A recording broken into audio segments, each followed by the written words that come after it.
This feels really weird, but yet so right at the same time.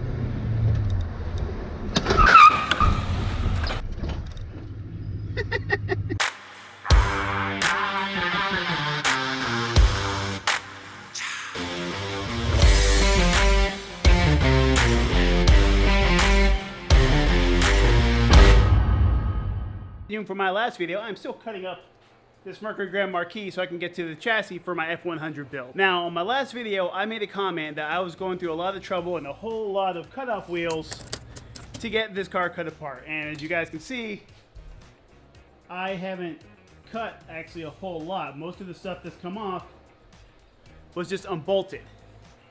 I struggled to cut off the roof. That's not the hardest part of cutting up this car. So one of the subscribers, Mark, thank you very much, by the way, you know who you are, he recommended some Diablo cutout blades. Says they're going to last 100 times longer than the ones I had before, the ones I was using before. Where did they go? I just had the thing. There you go. The ones I had before were some cheapy Harbor Freight ones that were for wood / metal. These are designed for specifically thick metal. He cut up an entire XJ12 car, an entire car, one blade. Challenge accepted. But, this ain't no foreign car. This is American muscle. I don't think it's gonna take one blade. I think it's gonna take two, because we build stuff right here in America. The wife is questioning the fact that I call this beauty of a car American muscle.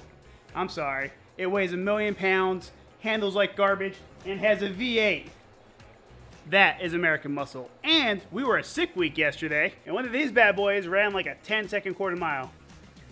That's pretty dang fast. I think it's American muscle.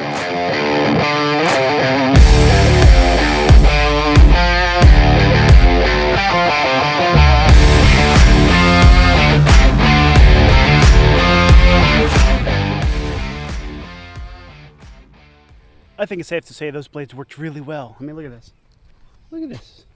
Cut through this like butter. Now, if you're going to do this, I recommend to cut along the top of this wheel well here and on the outside of the frame. I didn't even have to lift up the car to do this. I did it with all sitting on the ground. Now, I did leave one little section here so I have access to that hook.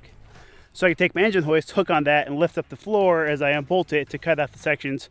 Because I got to cut everything into chunks to slowly get rid of it, because I live in a neighborhood. I can't have stuff floating everywhere, and I already have enough stuff floating on the side of the house. My neighbors are luckily okay with it. So far, it's somewhat clean. By the way, let's take this bad boy for a spin, because she still runs. Oh, AC's on. Gotta turn that off for video.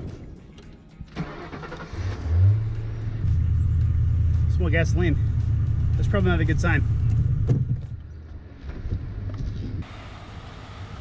Be 100% honest, this feels really weird, but yet so right at the same time.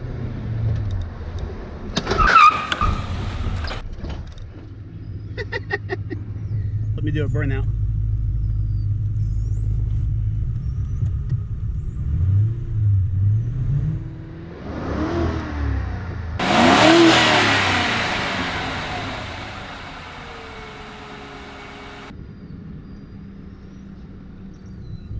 Either I got sprayed on.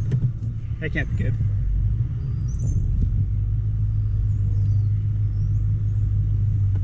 Oh, I'm leaking something. I had to bring her in. She was spraying something all over the place. I hit the gas and psh, I'm getting all wet. And it was kind of crazy. Upon further review of the footage, I watched a whole geyser shoot out of the tailpipe, which I'm hoping is water. I have another engine, so it really doesn't matter if it's anything else. If you guys are enjoying the videos, be sure to subscribe. I put a lot of work into these videos. Not only doing the work to cut up the car, but bring out the cameras and everything for you. So show me some support. That'd be awesome. I really appreciate it. But I guess it's a good time to wrap it up, because I got to head to Sick Week tomorrow to check out the finals for that out in Orlando Speed World. If you guys are interested in seeing where I started cutting this car up in the first place, I'll put a link for a video right here for you. If you're interested in seeing the F100 that I'm doing this whole project for in the first place, put a video clip right here. Till next time, go work on your own cars. Peace. Even talk about subscribing. You gotta subscribe to the channel at some point, Mike. If you don't subscribe, no subscribers, I can't keep doing this. I'm wasting my time. I don't want to waste my time. I got plenty to do.